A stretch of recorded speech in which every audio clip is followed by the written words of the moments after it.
आज मार्केट में ज्यादातर पीएसयूज ने इन्वेस्टर्स को भर भर के रिटर्न दिए हैं और उनमें से कई सारी कंपनीज तो ऐसी हैं जिनके प्रॉफिट तो बढ़ रहे हैं लेकिन उनके टॉप लाइन रेवेन्यू में कोई खास ग्रोथ नहीं है। और कोई भी कंपनी बिना रेवेन्यू ग्रोथ के प्रॉफिट को एक लिमिट तक बढ़ा सकती है, क्योंकि कोई प्रोडक्ट 5 रुपए में बना के आप उसे 10 रुपए में बेच रहे हैं। हो सकता है अगले साल उसे कॉस्ट कटिंग करके आप 4 रुपए में बना लें, उससे अगले साल कॉस्ट कटिंग करके उसे 3 रुपए में बना लें, लेकिन फिर एक टाइम के बाद उसमें कॉस्ट कटिंग की गुंजाइश खत्म हो जाती है और कंपनी को सर्वाइव करने के लिए सेल्स बढ़ानी ही होगी। बात करें अगर इरिडा की, तो इसने 40 डेज में इन्वेस्टर्स को 4 गुना तक के रिटर्न दिए हैं। अब सवाल ये आता है कि क्या अब भी इरिडा को बाय करना चाहिए या नहीं, क्या ये अब ओवरवैल्यूड है? इसका जवाब मैं आपको आगे दूंगा। जब भी हम किसी कंपनी के शेयर्स बाय करते हैं तो हमें उसके फंडामेंटल एंड टेक्निकल से पहले उसका बिजनेस जरूर पता होना चाहिए। अगर आपको कंपनी के बिजनेस की समझ होगी तो यह आपको कॉन्फिडेंस देता है कंपनी के शेयर प्राइस एंड वैल्यूएशन के बारे में, और साथ ही साथ जब कंपनी के शेयर प्राइस गिरते हैं तब भी आपको कॉन्फिडेंस देता है कि कंपनी के शेयर्स होल्ड करने चाहिए या नहीं।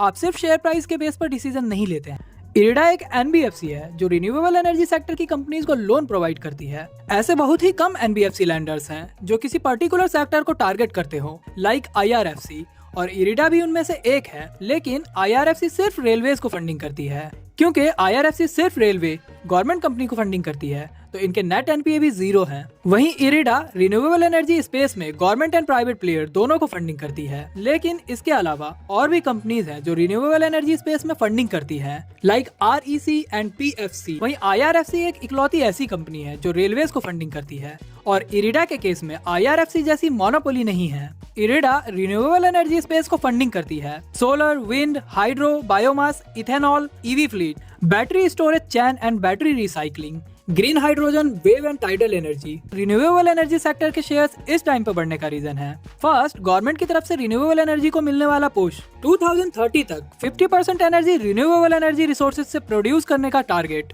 रिन्यूएबल एनर्जी सेक्टर में गवर्नमेंट की heavily investment, specially green energy में। आज पूरी दुनिया 0 कार्बन एम्बिशन की तरफ बढ़ रही है, और इस फ्यूचर प्रेडिक्शन की वजह से ही इरिडा ओवरवैल्यूड होने के बाद भी अपर सर्किट में चल रही है। अगर बात करें कंपनी के फाइनेंशियल्स की, तो Q3 में कंपनी के profit 67% year on year basis से बढ़े हैं। वहीं कंपनी के रेवेन्यू में 44% ईयर ऑन ईयर बेसिस से जंप देखने को मिली है, और कंपनी की लोन बुक भी 33% से बढ़ी है। कंपनी की earning 57% year on year basis से बढ़ी है, और साथ ही कंपनी का नेट एनपीए 25% से रिड्यूस हुआ है। और ये इसका स्ट्रॉन्ग पॉइंट है कि सिर्फ प्रॉफिट ही नहीं बढ़ रहे हैं, साथ ही साथ रेवेन्यू भी बढ़ रहे हैं। कंपनी का नेट एनपीए घटकर 1.52% हो गया है, तो लास्ट ईयर सेम क्वार्टर में 2.03% था। वहीं कंपनी का पीई 46 का है और इंडस्ट्री का पीई 20 का, मतलब कंपनी का पीई इंडस्ट्री के पीई से डबल से भी ज्यादा है, और इस पैरामीटर से कंपनी ओवरवैल्यूड है। लेकिन सिर्फ पीई को देखकर हम ये नहीं कह सकते कि कंपनी ओवरवैल्यूड है। पीई के साथ साथ हमें कंपनी की फ्यूचर ग्रोथ को भी देखना होता है। Basically PE price upon earning होता है। अगर कंपनी का शेयर प्राइस 10 रुपीज का है और कंपनी की अर्निंग 2 रुपए की है, कंपनी का पीई 10/2 5 होगा। अगर शेयर प्राइस 10 से बढ़ के 15 हो जाता है, अब कंपनी का पीई 15/2 यानी 7.5 होगा। लेकिन अगर कंपनी अच्छी है और कंपनी के बिजनेस में ग्रोथ है, तो कंपनी की अर्निंग 2 से बढ़ के 5 हो जाती है। अब कंपनी का पीई 15/5 यानी 3 होगा। इस तरह कंपनी का पीई री-रेट होता है।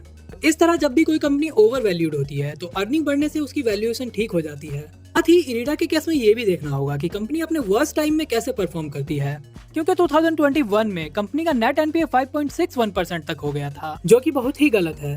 कंपनी में फिर से ऐसी कोई सिचुएशन आती है तो शेयर प्राइस में अच्छा खासा गिरावट देखने को मिल सकता है। किसी कंपनी के प्राइस लगातार बढ़ रहे हो, उसमें एक बार में कंप्लीट बाइंग नहीं करनी चाहिए। आपको जितना भी अमाउंट उस कंपनी में इन्वेस्ट करना है उसे 3 से 4 टुकड़ों में करना चाहिए। जब भी शेयर्स में करेक्शन हो या कंसोलिडेशन हो, उस टाइम पे बाइंग करनी चाहिए। और इरिडा एक मल्टीबैगर हो या ना हो, लेकिन ये आपको काफी अच्छे रिटर्न जनरेट करके दे सकता है। लेकिन इसका मतलब ये बिल्कुल भी नहीं है कि आप अपना सारा पैसा एक बार में इस कंपनी में डाल दें। आपको पीई री रेटिंग का कंसेप्ट समझ आया या नहीं, कमेंट करके यस या नो जरूर बताएं, और चैनल को सब्सक्राइब करना बिल्कुल ना भूलें, ताकि इस तरह की वैल्यूएबल वीडियोस, फाइनेंस के कंसेप्ट एंड जार्गन्स बिल्कुल आसान लैंग्वेज में आप तक पहुंचती रहे। साथ ही आप मार्केट में पैसा बनाने की अपॉर्चुनिटी को मिस ना करें।